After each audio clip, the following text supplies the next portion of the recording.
Devocionais da Bíblia toda em um ano. Hoje, Esdras, capítulos 5 a 7.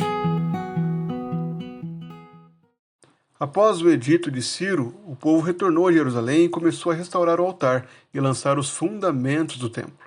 Mas, devido à oposição dos inimigos e um decreto adverso, a obra foi interrompida por muitos anos. Esdras, capítulos 5 a 7, mostram como Deus reativou a reconstrução do templo e preparou o povo para um novo tempo de renovação espiritual.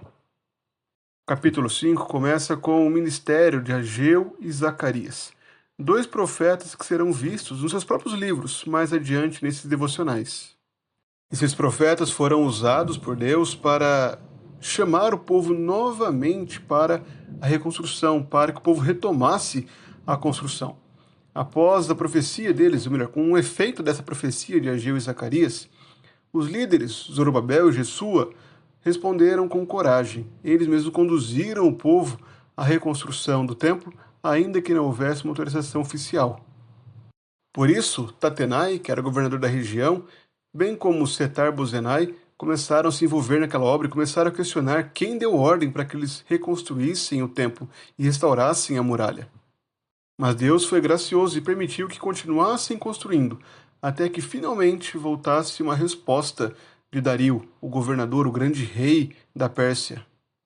A segunda metade do capítulo 5 mostra o conteúdo da carta desses homens, dos inimigos que se opunham à construção, para o rei Dario. É curioso observarmos que nessa carta eles reconheciam a mão do Senhor, reconheciam que a construção estava ligada ao Deus dos céus, e é uma ordem antiga, dada por um outro rei, por Ciro. Então, o capítulo 6 mostra a investigação de Dario para descobrir esse decreto de Ciro que permitia a reconstrução. O capítulo 6 então registra que Dario encontrou o decreto de Ciro em Ecbatana, a fortaleza que estava na província da Média. Ali ele viu todo o decreto de Ciro, incluindo o fato de que ele usaria o recurso do reino para abençoar a reconstrução. Assim, Dario responde que não se interrompa a obra da casa de Deus. Pelo contrário, que os governadores ajam em favor daquele povo e concedam tudo o que era necessário, inclusive novilhos, carneiros e cordeiros, para os holocaustos ao Deus dos céus, e também todo o trigo, sal, vinho e azeite, segundo a determinação dos sacerdotes que estão em Jerusalém. Então o Senhor abençoa novamente seu povo, movendo o coração de governantes para concluírem essa obra. Assim, o templo é concluído. O povo se alegra, há grande júbilo, pois finalmente vem o templo concluído, e assim dedicam aquela casa ao Senhor, oferecendo novilhos, carneiros e cordeiros ao Senhor. Eles então concluem celebrando a festa dos pães asmos, a festa da Páscoa, pois o Senhor havia mudado o coração do rei da Síria a favor deles, para lhes fortalecer as mãos na obra da casa de Deus, o Deus de Israel. O capítulo 7 se passa alguns anos adiante, quando Esdras veio da Babilônia. Esdras era um escriba que era versado na lei de Moisés, conhecia muito da lei de Moisés. Ele também é descrito como um sacerdote no versículo 11. Esdras foi enviado pelo rei Artaxerxes, o rei da Pérsia, o rei que governava sobre aquela região nesse período. Ele também dá ordem para que todo o recurso necessário para que Esdras cumpra a sua missão de colocar em ordem Jerusalém seja cumprida. Novamente, um rei abençoa o povo de Deus para que, assim, a obra do Senhor seja realizada. A conclusão do capítulo 7 mostra o louvor de Esdras ao Senhor, pois o Senhor o animou, já que a mão do Senhor estava sobre ele, e ele então reuniu o povo de Israel para voltar com ele e concluir essa obra que havia sido começada em Jerusalém, a obra de reorganizar aquele reinado.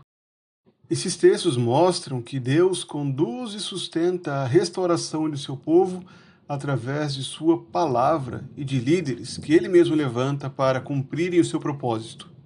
As verdades centrais que precisavam ser comunicadas àquele povo do pós-exílio era que a palavra de Deus proclamada pelos profetas é justamente a motivação para o povo de Deus. Foi por meio da profecia de Ageu e Zacarias que o povo foi levado a cumprir a vontade de Deus e continuar a reconstrução, mesmo com as adversidades Também observamos que o povo não deveria parar a sua reforma, a sua renovação, apenas na reconstrução do templo, mas deveriam compreender que essa nova jornada deveria ser marcada pelo coração voltado a Deus. Esdras foi enviado para reconduzir o povo à lei do Senhor. Ao longo desses textos há um avanço. A restauração do povo de Deus continua avançando, preparando o caminho para a reconstrução, para a restauração plena que seria realizada por Cristo, o qual é o verdadeiro templo, o verdadeiro profeta, sacerdote e rei do seu povo. Esdras é apresentado como um tipo de Cristo também.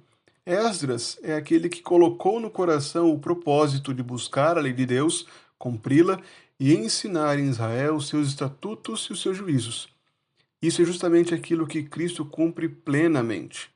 Cristo é aquele que se dispôs a cumprir a missão dada pelo Pai, a estabelecer a sua aliança e a ensinar as suas leis e testemunhos para o seu povo. Aquilo que Esdras fez em partes, Cristo realiza plenamente ao gravar no coração do seu povo a nova aliança dada por Deus, ao conceder ao seu povo um novo coração. Por meio desses textos, nós aprendemos que o poder para sermos transformados, para sermos motivados à obra do Senhor, está na palavra de Deus.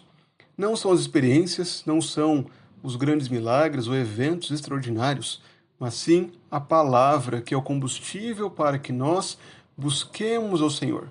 Devemos, portanto, confiar na palavra, nos alimentar da palavra, sermos enriquecidos por ela, a fim de que assim cumpramos a vontade de Deus, executando a sua obra. Também somos levados a confiar e descansar em Deus, sabendo que Deus usa meios inesperados. Foi o Senhor quem moveu os reis pagãos, os reis que não temiam a Ele, para que servissem para o seu plano ser realizado, para que houvesse reconstrução do seu templo. Portanto, devemos confiar em Deus, que age no coração até mesmo de pessoas que não temem, que não servem, para que assim Ele cumpra o propósito na vida e no meio do seu povo. Que o nosso coração descanse no Senhor, sabendo que Ele governa com mão sábia, pois Ele é todo poderoso. Que o nosso coração descanse nesse Deus.